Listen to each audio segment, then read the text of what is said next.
Hi everyone and welcome to Heart to Heart. This is a vodcast series. Yes, there's a new word. You've heard of podcasts. This is a video podcast effectively. So a vodcast series brought to you from your local charity, Northern Ireland Chest, Heart and Stroke.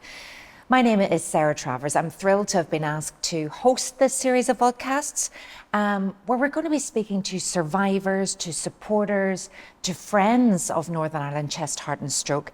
And we'll be finding out and hearing about real experiences. We've got great guests lined up throughout the series. They've all been living with either a chest, heart or stroke condition. And we'll be hearing about the work of Northern Ireland Chest, Heart and Stroke, and finding out about the work that they're doing to lead the fight against these diseases. Now, I've got two great guests with me right now. Today's episode is all about life after stroke, and my guests today are Alison McElveen and Derek McConnell, both of whom survived strokes in their 50s. And we'll be chatting about how they've managed to cope with life after their stroke and how they've also found support and friendship at their local stroke support group. So, Alison, I'll start with you first of all. Thanks very much for agreeing, I suppose, to tell your story. But your stroke happened when you were very young. What age were you? Oh, well, I wasn't that young. I was 55. That's very young. But I told all the kids in school I was only about 40, so I had to get a reality check. But no, I was 55. So you're a teacher? I was a teacher, yes. Okay. I had been teaching for 33 years. And this came completely out of the blue. Just tell us a little bit about what happened. Well, it was a totally random thing because on the Monday evening before it happened, I took a wee dizzy spell and I took another one on the Tuesday, and I thought I had a relapse, a vertigo condition that I'd had before. And so whenever I rang the doctor, I requested that they give me more vertigo tablets, and I took them. And then 3 days later, I just couldn't get up out of bed at all, and I had to be carried to the bathroom. I couldn't eat, which is very unlike me. And then the doctor was wrong, and he said, I don't know really what's wrong with her, because I wasn't exhibiting any of the symptoms of a stroke. And then he sent for an ambulance, which arrived a few hours later, and I went to the A&E, and about 5 o'clock the next day, they said, yes, you've definitely had a stroke. But that was after several CT scans. Now, we've all seen the ads on the TV, the FAST ad, but you had none of those symptoms. No, I mean, I remember that I was lying in my bed and I think, no, you're not having a stroke, because you can touch your nose and you can push your finger out, and you can lift your hand up and your speech isn't slurred. So it's definitely not a stroke. So I was in this sense of complacency. No, you've just got vertigo. And you were saying you led a very healthy life. You know, you didn't drink, you didn't smoke. Such a massive shock. Oh, it was, totally. I mean, and that's what I was so resentful of. Why is this happening to me? Because I have done everything apart from eating rather a lot, because I really was quite overweight. But I think maybe that was the stage in my life that I was at as well, because I just had put on a lot of weight in my 50s and things were quite bad, although my blood pressure was concerning for a while, and that was probably the stress of my job. So whenever you had that confirmation that, yeah, it was a stroke, can you remember what that was like? Well, I didn't really take it in, because I remember saying to my family the next day, what was it the doctor said was wrong with me? Did they say I had a stroke? And my daughter said, Mum, can you not remember? I said, no, I do remember that, but I don't feel as if I've had a stroke. I just can't move. My right side of my body by that stage was totally paralysed, and I felt dizzy, and I just couldn't sit up in the bed at all. But although that subsided, and I felt like I was in a tunnel where noises were happening in my head, and I couldn't see properly. But that submerged after a couple of days, because I asked, could I have a TV on to watch the football? And they said, really? And I said, yeah, because I want to see how my team are doing. Your team, do you want to give them a plug? Well, I really don't need to, because I'm wearing my red trousers because I support Liverpool. So again, at that stage, probably it hadn't sunk in. No, and certainly nothing. When they told me, it'll be very difficult for you to walk again, and I thought, no, why are they telling me this? I'm going to do that. But every morning, the occupational therapist came round in the hospital and tried to get me to walk. And after about a fortnight, I had to go home because I couldn't stand anymore, because there was nothing else wrong with me. It's just I couldn't walk, and I did feel a wee bit dizzy, and I couldn't look up because I felt, oh, things are going round a bit. And being in the car going home, I remember that going round the roundabouts, going into towards Newton Hours, I thought I was going to be sick, and it made me panic. So I had to sit with my hand up and the strap in the car all the time. But all of that, fortunately, subsided, although it did take a long, long time. And they said that, it'll be 6 months before you feel that you're really getting better. And yes, I would agree with that. After about 6 months, I was able to do a lot of things that I couldn't do at first, but there are a lot of things that I'll never ever be able to do again. And I'll come back to that in a minute, because yes, the shock of it, then you're coming home and you're learning to live in an altered world. You're not the same person perhaps that you were before. That's right, and it's being dependent on people. You don't want to be a burden. Yeah. And having to ask them to take you to the bathroom and to cut up your meals and the food, it's really very humiliating. And then you try to do things yourself, and then you realise whenever you're sitting in the bathroom and you can't get out. And my husband had gone at one stage to get a prescription for me, and I was sitting in the bathroom crying because I couldn't get out. And I thought, wise up, you're 55, get yourself together. And so I crawled into the living room. I mean, it's harrowing, and it's shocking, and I suppose there must have been times when you think, why did this happen to me? All the time. It was one of the things I was most resentful of. Very difficult too for your family, because suddenly, mum's come home or your wife's come home and she needs cared for. How difficult was it? Awful. It must have been really terrible, especially because I'm not the most easy person because I'd be terribly independent. So it was very hard for me. And I remember I couldn't express my frustration, and I used to flap my, no, don't do that, don't do that. And they'd say, I'm only trying to help you. And I would say, but I need to do this myself. And so I kind of taught myself to do small things around the house. And that's just the way that you get on. And my husband bought me a robot vacuum cleaner because that would help me clean the house. He's very considerate. Well, there you go. Why didn't he get it years ago? You were told that you would never walk again. I saw you walk in here. You won't be held back. You've fought every step of the way as well. Well, the consultant in the hospital said it was because I'm very feisty, and that would have stood by me, and I think he's probably right. Although having said that, there are other things that I find more difficult. I'm very emotional. I cry at adverts on the TV, and I'm not depressed. I mean, I remember my daughter came into the room and she said, why are you crying, mother? I said, because the advert for the Lion King was on and Mufasa dies. And she said, but it's only an advert and you've seen it about 20 times. She said, I know, but he's a wee lad, his daddy dies. No. And would you have been like that before? No. No. Derek, you're sitting listening to all of this. Now, you two wouldn't have known each other 10 years ago, but you know each other very well now. You had a stroke, it turns out a couple of weeks, was it, after Alison? Yeah. Tell me your story. What age were you and what happened? I was 54, and ironically I was watching the National Health Awards on television and had dozed off. And just before that, I'd taken a sandwich and taken some insulin because I'm diabetic. To that effect, then I dozed off, and I woke up after about half an hour and I couldn't see. I went to stand up, and there was no legs there. I went straight across my living room and hit the radiator. My son was upstairs, and I tried to bang on the wall to get him to come down. And when he did come down, as I said, he tried to get me up, and I went straight across the other side of the room and hit the settee. So I knew something wasn't really right here at all, and I started being violently sick, and I was lying on the floor, and called for an ambulance. The ambulance didn't come for 3 hours, which was a bit of a thing. And when I got to the hospital, they thought maybe I'd overdosed on insulin.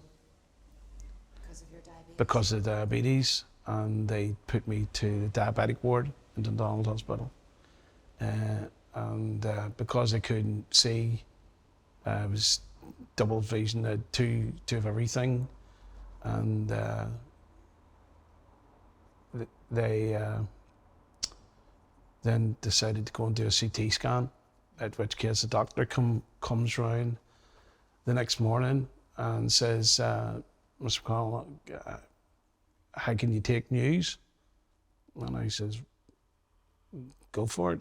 And he says, well, your CT scan is showing that you've had a stroke, and we're going to be transferring you to the stroke unit in the Ulster, in the new part of the building. So it was a bit of a shock at the time. Did it But feel real? it didn't. It was surreal. It didn't sink in right away. And I texted my partner and just said, like, I've had a stroke. She didn't understand it. She thought I'd done a typo on the text message. And the thing was, it was before the doctor had come around. The nurse had given me, aspirin. And I asked her, it's not my medication. I don't get aspirin. She said, it's down here for you to take. So I knew something wasn't right. That was the first indicator.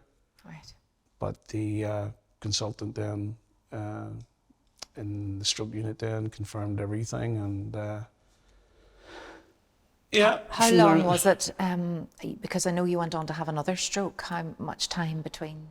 First stroke was in May 2018, and the second stroke was in December 2019, so it was a year and a bit. And what happened the second time? Second time, again, fell asleep and woke up and couldn't move my whole arm or leg. But I just sat there and I'll be honest, I cried. And I just knew? I knew, and I didn't want to say, because it was so close to Christmas too. You know, it was the 20th of December, and it was, after about an hour, I started getting a bit of feeling back in my leg and my arm. And I didn't say, I rang the doctors in and I got an appointment for when. So you didn't ring, you didn't contact anybody for an hour then? No, I didn't want to believe, didn't say not again. You know, I think it's that, it was that frame of mind. I didn't want to I don't want this to be happening. This is not happening. Not happening. And I didn't want to end it in hospital over Christmas again. So I just didn't want to be, you know, and that so happened. I then contacted the doctors, and then when I went up, he done all the tests and said it was, I had another stroke. The two veins in the neck were blocking, 75% and 65% or something like it was, and I've got sleep apnea, which also can cause a stroke as well. So you can go to sleep and not wake up, believe it or not. But all these things I've had to deal with. Yeah. And to be honest with you, it's been life-changing, and it has been a bit of a challenge, uphill climb, and I think it's, that's And for those people, you know, watching this, maybe there's someone who's just experienced something similar, has had a stroke. You're both here today. Life does go on. It just goes on very differently. What sort of person were you before stroke? I was a very outgoing person. I've always been a bit of a wind-up merchant, bit of a joker and things. And I would have played golf 3 times a week. That doesn't happen. It's been a complete social. I don't interact, don't go out. Obviously, COVID hasn't helped, but I just withdrew in and What's been the hardest thing, Derek?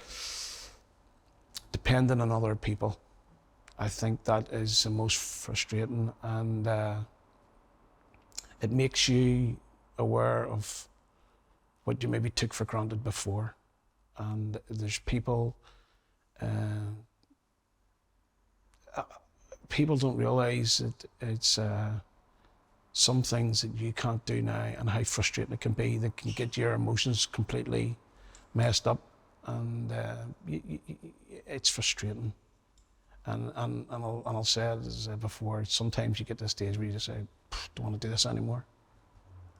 Can you relate to that, Alison? Yes, certainly. You hate being a burden to people, and the loss of independence is absolutely terrible. I got to the stage where I find it very difficult to go out. I'd lost my confidence, which is very strange because I was always very confident. But and then you just have to work and plough your way through it. And 3 years later, I can hardly believe that I've progressed. What do you think's been the biggest source of support for you? What has helped you the most? Well, apart from the family, chest, heart and stroke, because this is for chest, heart and stroke, and they paid me well to say that. No, I don't mean that at all. I had no idea what to expect. All these people kept appearing at my house, and I didn't know who they were or what they were. I just, oh, you're here to take blood, or you're here to do this. And then chest, heart and stroke introduced me to their prep classes. Well, initially it was a 2 months, well, it was 8 weeks, I think, and then we're allowed to extend that, and we learned to do exercise. You had an hour of socialising, which is really good because you got meeting people who had similar conditions as yourself, or had progressed or had just experienced it. So we're all swapping our stories and things that we did to make life easier. And then we did the exercise session where you had to stand up and sit down using a chair, and you had to try and walk across the room. And after so many weeks, they checked back and said, look, you've done this so much quicker than they did it before, or you've done so many more exercises, push-ups on the wall. That sounds as if we're really, really physical, but it was just doing that, because all those things were very, very difficult at first. And it was just the camaraderie and just giving you the courage to go out, because I remember the first time that I went, I sat in the car for ages. I can't go in here, everybody's going to look at me, but everybody was the same. We're all looking at each other going, why are we here? Was that the hardest thing? Because Yes. I can't imagine what that must be like, because it's was nearly awful. also, it's the acceptance that I'm now going, Yes. I've had a stroke, and I'm now going to meet other people who've had a stroke, and I don't want this. Yes, that's right. But then there was such camaraderie in the group, and then we moved on to the taking control sessions, where we learned to just take control of our lives by breathing exercises, or learning to eat properly, and generally, again, sharing experiences and being more confident. And that basically was where I suffered the most, my confidence. So, Derek, you had to do the same thing. You know, that Derek you were talking about pre-stroke came back a little then? When you met everybody else, you seemed to be a bit of a linchpin in the support group. I think what it is the people in the group understood firsthand what you're going through, and they were talking about things that was you thought was maybe strange to you or just unique to you, but it wasn't. Everybody was experiencing fatigue and a lot of other things. Now I also bad anxiety, and I'm a very outgoing person, but I found myself I couldn't, and still probably don't as much, because COVID kicked in and made it a wee bit more difficult. But definitely there's things that people don't mention that you do suffer from: anxiety, frustration, even depression and things like that. It's but the group, we talk about it openly, and that is something that we know we all support each other in. So I think that's a big bonus, you know. You touched on COVID, and you know that must have been awful when suddenly here was something that was helping, and the camaraderie and, dare I say it, fun and joy was coming back in, being able to experience things with others who knew what it was like, and then that was all taken away from you. How did you cope? Well, when COVID actually kicked in, I contacted Dawn from Chest, Heart and Stroke and asked her would it be okay for me to get the telephone numbers of people and set up a WhatsApp group, and we called it the Crazy Crew. And it's basically, it's for want of a better word, it's like the Waltons. Everybody says morning, good night, and they share a joke, a menu, a bit of banter, and just basically, because not everybody has someone there. There's people live alone, so it's a support for them as well. So I'm sure it was invaluable for people. Well, I only set it up because I thought it would be a good idea to keep everybody in contact, but it's turned out that it's been more. Everybody's we actually done a play through Chest, Heart and Stroke and one of the arts people called Stephen Beggs, and we done it through Zoom when COVID kicked in. Everybody's been on Zoom. And it's 10 minutes, and it's called Different Strokes. And the message we were trying to get across was that that COVID was a bit of an insight into what it's like to have a stroke, because you're restricted. Yeah. You can't go where you would like to go. You can't do things you'd like to do. So it was just sort of like basically walking in our shoes. So it sort of was trying to get the message across that there's different things within a stroke. So there's more to what the ad gives fast. There's a lot more to it, and there's a lot more to live with, and that's what we're trying to get across. That's amazing, actually, and it's made me think differently, because for the first time, the wider society knew what it was like to be restricted and not in control, or be able to have that freedom.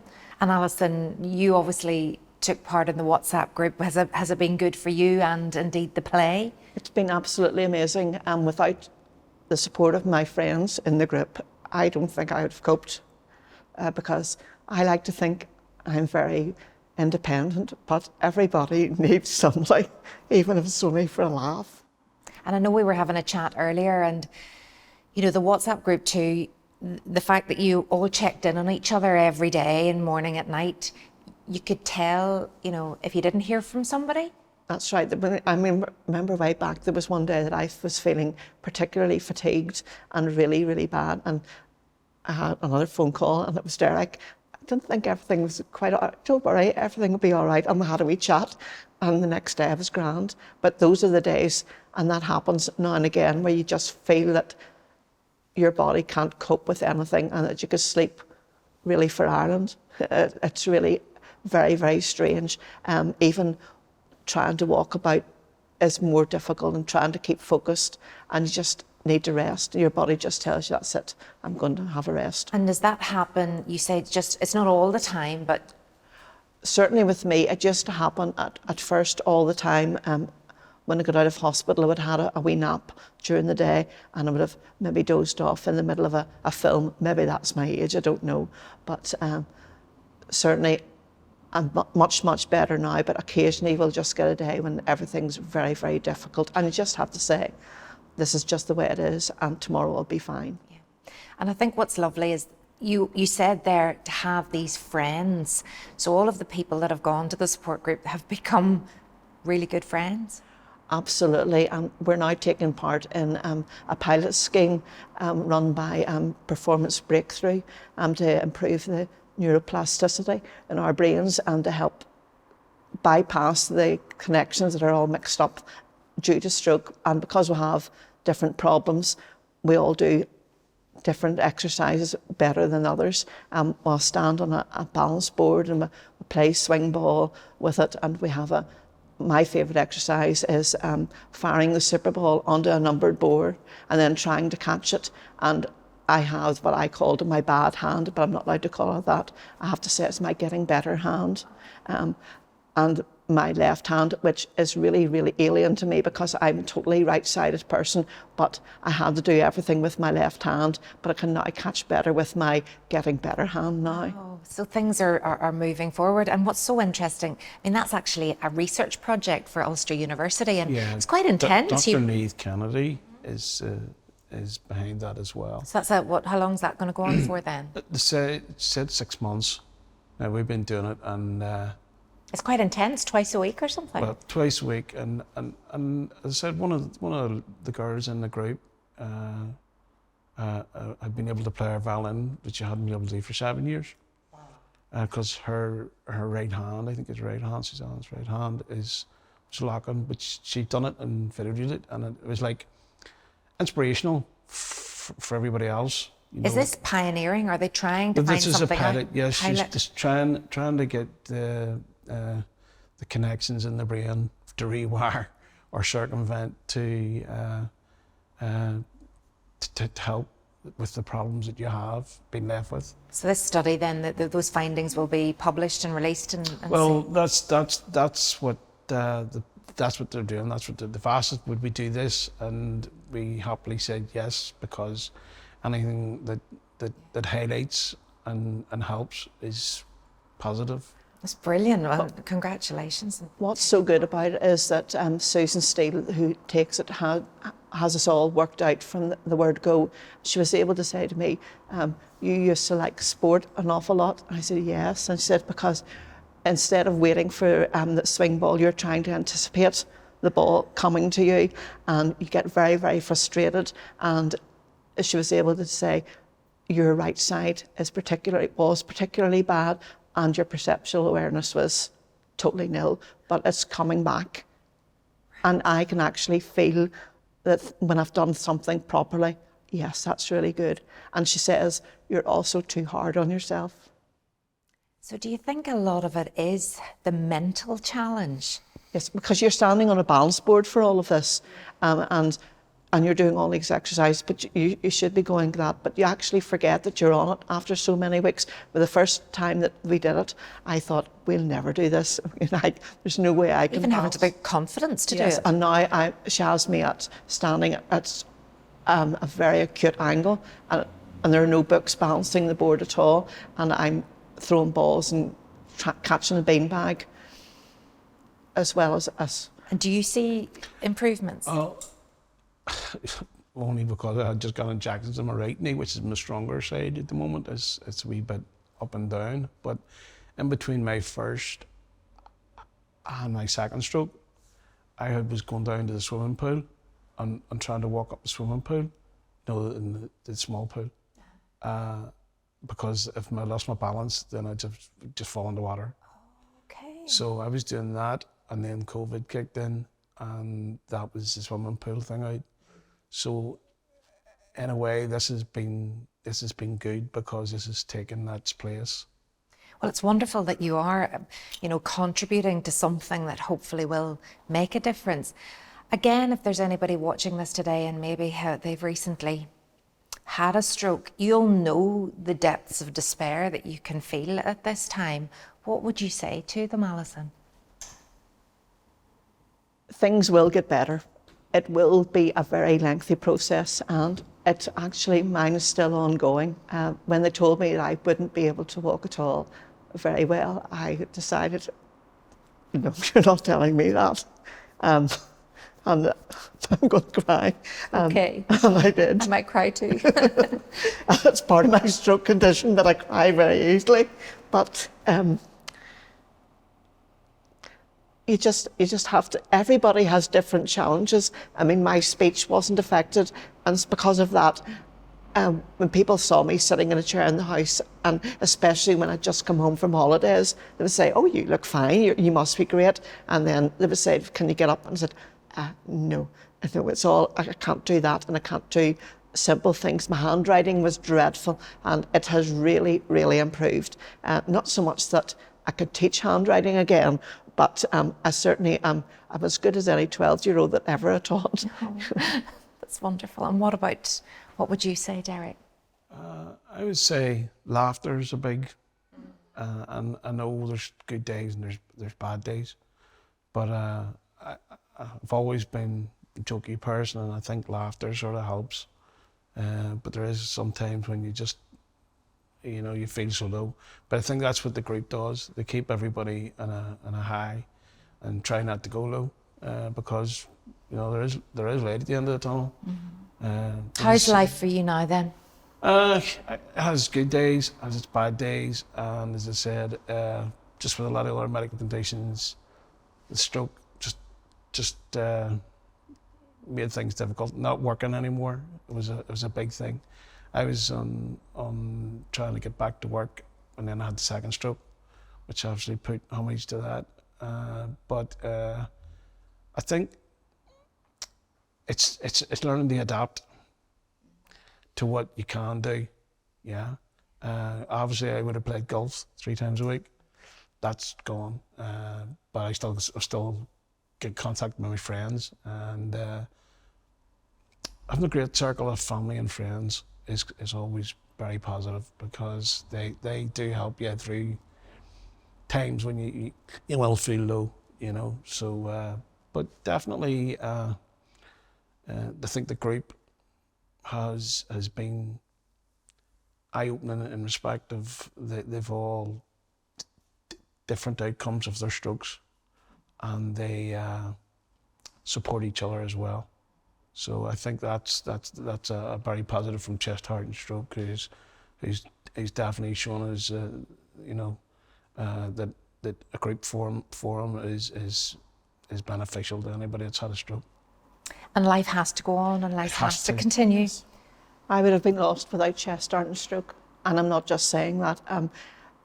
They gave me something to look forward to, because all the activities that they provided in the young stroke group gave me, so I'm going to be able to roll that ball straight, and it was never patronising. And as Derek says, it's the humour and the camaraderie of the friends that I've made. Yeah. And then you're helping others as well. So, thank you on behalf of them for all that you do to keep everybody connected as well. And I can't wait to hear about the results of the study as well. It will be really interesting to see. Well, one of these days I've told my daughter I'd maybe get onto the badminton court and be able to play again. And she said, well, I wouldn't worry about running around too much, because you didn't do that in your latter years, because she's very cheeky. She is a bit cheeky. So that's your goal, to get back on the badminton court in some way, shape or Even form. if I just have to stand there and look pretty. Do you have a goal, Derek? My goal was getting back to work and trying to get playing golf again. No, it's not, but that's not going to happen. But what I did was, I always liked fishing, and last year I actually bought a fishing license and stuff, but I never went fishing. And that was me saying, if you want to, you can. But I never ever couldn't take myself out, and I've done the same this year and still haven't been fishing. So it's building the confidence needed. It's definitely, it's the anxiety is a big issue for you. Yeah, but it's trying to replace maybe something you did before with something that you can achieve, that you can do. It's realistic. It's realistic.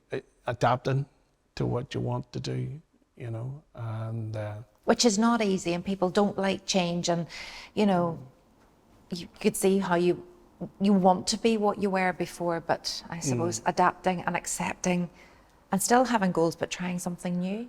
Yes, and I don't want people looking at me and saying, oh, there's that woman, and she used to be so active, and now look at her. So I'm now, look at that crazy woman that walks up and down the street practicing her walking and trying to get fit. And definitely, and I've never felt so healthy, because I'm eating my 5 a day, and I'm trying not to eat chocolate or fried foods, and I do try to get out walking with my husband and the dog.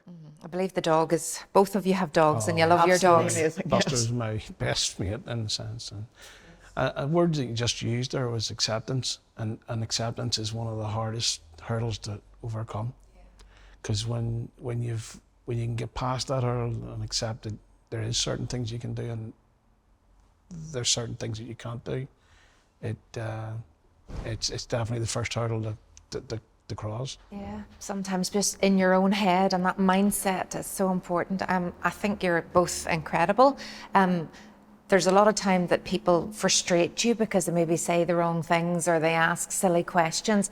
What bit of advice would you give to the public or those who are working with people with stroke? What don't you do and what should you do? Well, I remember a lady in Newtownards when I was out for a walk and I was trying to be independent, and my husband was about 100 metres behind me, and she said, "Oh dear, I think you need my stick more than I do." And I looked at her, and instead of losing my temper, which would be very like me, I turned round and smiled sweetly at her and said, "Oh, did you have a debilitating stroke too? And is that why you use a stroke? Because they told me that I wouldn't walk very well, but I think I'm doing rightly." And at least she had the good grace to apologise. She said, "I'm so sorry." I said, "It's all right. I You can understand." never judge. Yes. You never know. I do walk a bit like a zombie, but you know what? It's far better than being stuck in a wheelchair all the time. Absolutely. And Derek? I think what you're doing is you're trying to make people aware that there's more to the arm, the mouth, and the leg as in stroke, and that as the ad, as one of the imagines say, all disabilities aren't noticeable or are different, and the stroke one is a wee bit more than just the ad. So much more. Thank you both for sharing your stories and, very different experiences, but this support group and the camaraderie, it's really lovely to see. And, thanks again to Chest, Heart and Stroke for facilitating that. I hope you have enjoyed listening to this podcast. We're going to be back with many more great guests like Alison and Derek, but looking at all different kinds of issues. So next up, we're going to be talking all about women and heart disease. So that's the next episode. Thank you so much to Alison and to Derek. You can also follow Chest, Heart and Stroke on YouTube, Facebook, Instagram or Twitter, and they'll keep you up to date on when we're going to have further episodes. We'll see you next time.